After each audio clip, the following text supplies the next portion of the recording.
यदक्षाणम्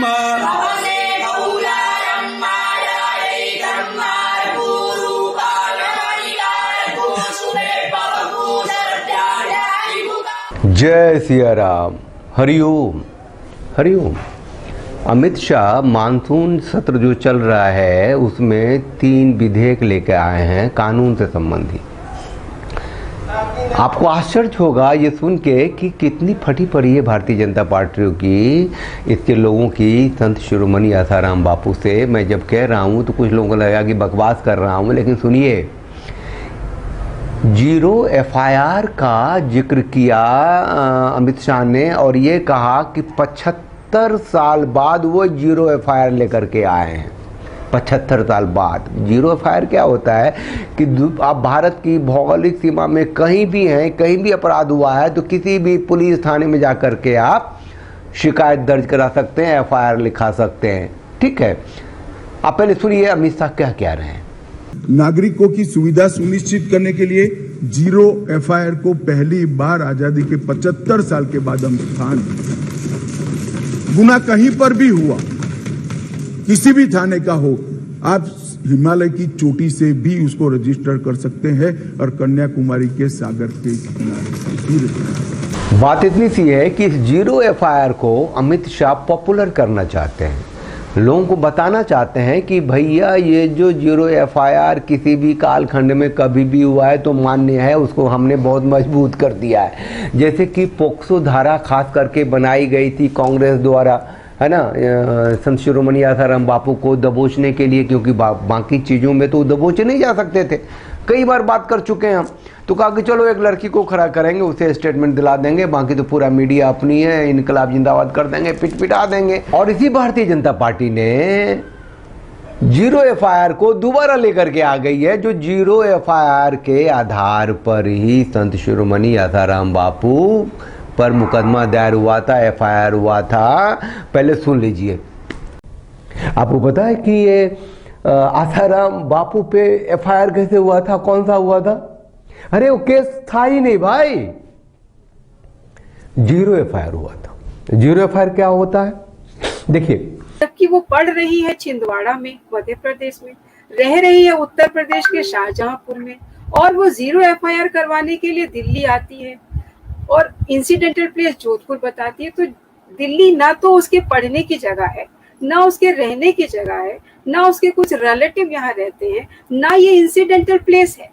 फिर 0 FIR, और वो भी इंसिडेंटल प्लेस, इंसिडेंटल डेट के 5 दिन बाद होती है, और वो भी आधी रात को, 19 अगस्त और 20 अगस्त की आधी रात को, यानी कि 2:45 के आसपास, जिसे आप सुबह कह लें, अगली मॉर्निंग कह लें, तब वो 0 FIR होती है। मतलब कि साजिश तो पुरानी है, लेकिन उसको आज भी लोग छोड़ने वाले नहीं है। कहते हैं साजिश थी, हमने की थी, हम उसको और मजबूत कर देंगे। बताइए, वो एक लड़की जो थी छिंदवाड़ा में गुरुकुल में पढ़ती थी, कहती है हमारे साथ के सुबह जोधपुर में उनके आश्रम में, और मैं उसका घर है कहीं उत्तर प्रदेश में, है ना, और FIR लिखी गई रात के 2:30 बजे, 2:45 बजे दिल्ली में।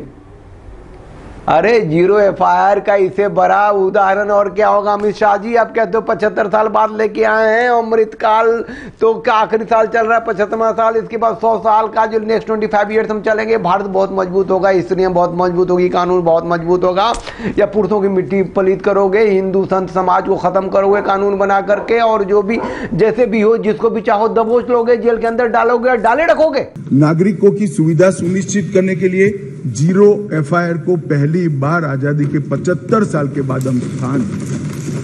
मतलब बताइए कि मॉनसून सत्र में आप विधेयक लेके आ रहे हैं कानून में, और बता रहे हैं राष्ट्र को कि हमने 0 FIR को मजबूत कर दिया है, किसी भी कोने में आप कहीं भी FIR कर सकते हैं। पहले नहीं करते थे तो आसाराम बापू जेल में कैसे हैं भाई? गुना कहीं पर भी हुआ, किसी भी थाने का हो, आप हिमालय की चोटी से भी उसको रजिस्टर कर सकते हैं और कन्याकुमारी के सागर के किनारे। लग रहा होगा कि तो आपने ये संत शिरोमणि आसाराम बापू की चर्चा क्यों कर रहे हो भैया, क्यों जोड़ रहे हो? उदाहरण है ना, हुआ ना उनके साथ। 10 सालों से वो जेल के अंदर हैं, 10 साल से मुकदमा चल रहा है। 10 साल तो फैसला हुआ ना, उससे पहले 4 साल तो मुकदमा चला था ना, और जब मुकदमा FIR डायल की गई थी वो भी 10 साल पुरानी घटना थी ना। समझ रहे कि नहीं? ये देश है भारत, बंटवारे के बाद के भारत में हिंदू सनातनी संत, हिंदू सनातनी लोग, हिंदू सनातनी श्रद्धावान लोग, हिंदू संस्कृति रीति रिवाज में जीने वाले लोग, सबको जूते के नोक के नीचे रख के दूसरे तीसरे चौथे नहीं 10वें दर्जे का नागरिक बना दिया गया है। एक तरह से उन्हें गुलाम बना कर रखा गया है, क्योंकि देश को हिंदू सनातनियों का देश, हिंदू सत्ता की व्यवस्था वाला देश बनने ही नहीं दिया गया। अभी पता चला कि अभी उनको कुछ दिनों के लिए फरलो मिलने वाला है। भगवान जाने, साधक लोग बताते रहते हैं, हम भी सुनते रहते हैं, लेकिन बम उड़ाने वालों को, लोगों ट्रेन उड़ाने वालों को, ट्रेन में बंद करके लोगों को जलाने वालों को, आतंक फैलाने वालों को, सबको सब छोड़े गए हैं, है ना। बेल परमानेंट छोड़ दिए गए हैं साहब, रेगुलर बेल पर इतने साल के बाद भारतीय जनता पार्टी की सरकार में। और संत शिरोमणि आसाराम बापू जो 88 के हैं और करोड़ों जिनके भक्त हैं और सैकड़ों जिनके आश्रम हैं, जिनकी बातों में, जिनकी वाणी में, जिनके आध्यात्मिक चेतना से जो लोग संपूरित हैं, उनको जेल में रखना है भारतीय जनता पार्टी को, और संसद में आकर के बताना है कि भैया 0 FIR को हमने मजबूती दी है और लोगों को कहा है कि दुनिया में कहीं भी हो कर लो FIR और इसका इस्तेमाल करो हिंदुओं के खिलाफ, सनातनियों के खिलाफ, हिंदू संतों के खिलाफ।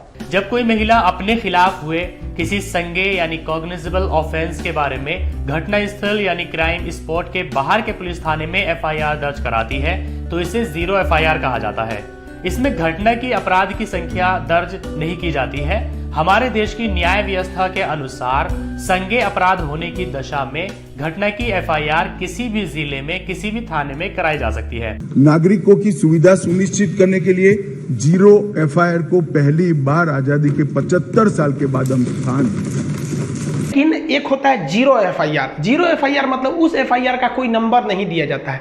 जैसे सुशांत सिंह राजपूत का जो केस चल रहा है वो मुंबई में है, घटना मुंबई है, लेकिन उनके पिताजी चूंकि पटना में रहते हैं तो ये पटना में लिखवा दिए हैं।